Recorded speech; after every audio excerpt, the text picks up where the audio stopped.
Hello, welcome to the Connected Pulse. I am Mike Mintz from Martindale Hubble Connected. Today we are speaking with Carolyn Elefant from myshingle.com. Hi Carolyn, how are you? Hi, I'm great. Thanks for having me on here. It's our pleasure. So why don't you tell the viewers a little bit about yourself and what it is that you do? Sure. My name is Carolyn Elefant. I am a lawyer, author, and blogger. I have a law practice in Washington, D.C. It's Law Offices of Carolyn Elefant, and I specialize in renewable energy, energy regulatory matters, and some mixed litigation.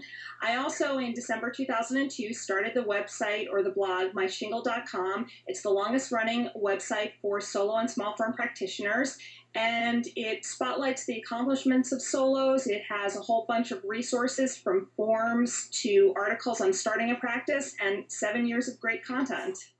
What advice do you have for lawyers who are maybe thinking about blogging, or whether if they're small operation solos or smaller firms? What would you tell them? I think the most important thing is really you just have to get started. Once you come up with the idea, you really can't think about it too much. Go out, set up whatever kind of free blogware is out there. You can use WordPress or Blogspot and just get started. And once you get rolling, after 3 or 4 months, you can decide what direction you want to take it in. If you want to make it more professional and hire a service to do it for you, or if you just want to continue to blog ad hoc at a free site. But the most important thing is really to just get started. What is it about the small firm that is just so special that it's become such a passion for you? I was laid off from my job in a down economy, and I decided to start a firm just so I wouldn't have a gap on my resume. And really, from the day that I started, it changed everything for me. And there's so much that I love about it, from the fact that you're your own boss and you're the master of your destiny. Really, whatever interests you, you can do it. You can find a way to do it and do it. I love the fact that there are just so many different types of solos. I love the personal interaction that most solos, even those who represent larger companies, I love the personal interaction that they have with their clients. Now, you've written a book about small firms. Do you want to tell a little bit about the book? Sure. My book was published in January of 2008. It was the first book in 5 years that addressed the issue of how to start a law firm, and it is currently the most up-to-date and comprehensive book on starting a practice. My book was very unique also because, again, it wasn't just a how-to book, it was also a why-to book. It talks about many of the reasons that you might consider starting a firm, and then it identifies many distinctly 21st century trends to use to start and build a firm. What is your take on the virtual firm? Let's maybe start with how you define a virtual firm, and then what your take is on it, the value that they provide. I know that there are a lot of definitions. I know that people like Stephanie Kimbrough, who is one of the pioneers of Velo Tech, and perhaps Richard Bannett, who is also a pioneer with direct law, I know that they define the virtual law firm as a firm that exists in cyberspace where services are provided over the internet. Right. And I do agree with that definition, but I think that it's something that's even broader. I think that a virtual law firm can also be a conglomeration of attorneys who are working together in formalized affiliations and perhaps not working in the same physical space, but who are working together in different locations and holding themselves out, giving the presence of being a group of people who work together without necessarily having the bricks and mortar structure. Right. Or the confines of a specific partnership, a formal partnership arrangement. Right. Is it going to pose any kind of threat to the traditional law firm model? I think that one area where the virtual law firm will really gain traction is, for example, in the area of unbundled services. Right. Unbundled services are traditionally very low-cost services, and in order to make it profitable, in my view anyway, you either have to do a very high-volume practice, or else you have to have extremely low overhead so that you can make money off the unbundled services that you're providing. And I think in that regard, virtual law firms will really take the lead over some of the bricks and mortar type of firms. I think it's FSB Legal Services. They have 660 attorneys, and these are guys who are partners at big firms or in-house counsel. I mean, guys with lots. These are heavy hitters that have kind of come together and now have almost a large firm but completely online.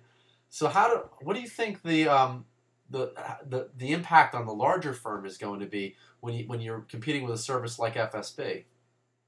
I think larger firms are definitely going to suffer. And the virtual firm like FSB, these are very appealing because you don't have the overhead costs. You don't really have the infrastructure costs because I don't know how FSB runs its internal IP, but at least for me, when I collaborate with attorneys, I use a lot of out-of-the-box collaborative software as a service type cloud software. And the other thing about those firms is you really have the expertise. I mean, when I team up with people, I've been practicing energy law for 22 years, but I'm often teaming up with people who have even more experience than I do. Yeah. And so to be able to deliver that quality of service at what a large firm might charge for a second or third year associate is incredibly appealing to clients.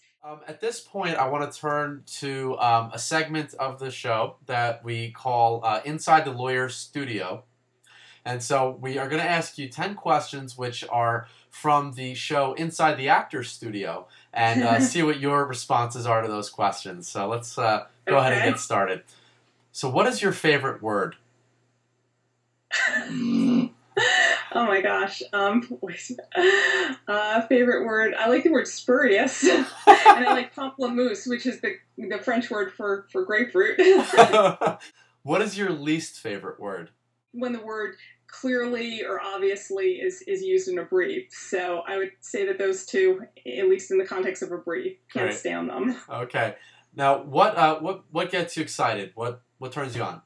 I love blogging and writing and sharing ideas, and I love to travel I love to travel, especially now traveling with my daughters, because being with them and seeing new places through their eyes and how they interact is just very cool. What turns you off?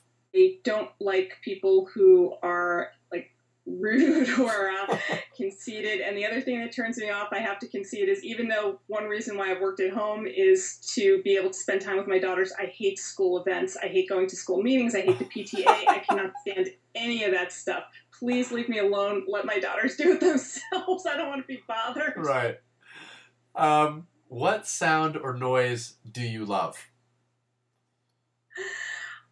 I love the sound of the ocean, and also I spent a summer in Montana several years ago, and just the sound of the way the pine trees kind of swished in the wind is just really unusual, and it's very relaxing. And what sound or noise do you hate? Sound of children whining. What is your favorite curse word? I don't know if I can say that. We bleep it out. I'm a little bit too embarrassed to. Just probably the F word. Probably use it very frequently around my household. So. Okay. And what profession other than your own would you like to attempt? I always wanted to be in the healthcare profession. In fact, it's still my dream even now to go to nursing school. My sister is a second career nurse, and either nursing school or medical school, and then joining Doctors Without Borders and traveling to different countries and healing people who are really desperate. Yeah. Because I don't know what my skills will be like when I'm 75 years old. What profession would you not like to do? I would not want to be an accountant, a proofreader, or anything that would require me to be tied to a desk 24/7 or report to somebody else. If heaven exists, what would you like to hear God say when you arrive at the pearly gates? I guess I would like to hear him say that he heard from other people who were there that I had done things to enrich their lives. That's great. Thank you so much. Carolyn Elefant from myshingle.com. Any last parting words? No, this is really fun. I never get to think about things that are outside of the laws. I never realized how conversationally challenged I was. You did phenomenal. Thank you so much. Thanks.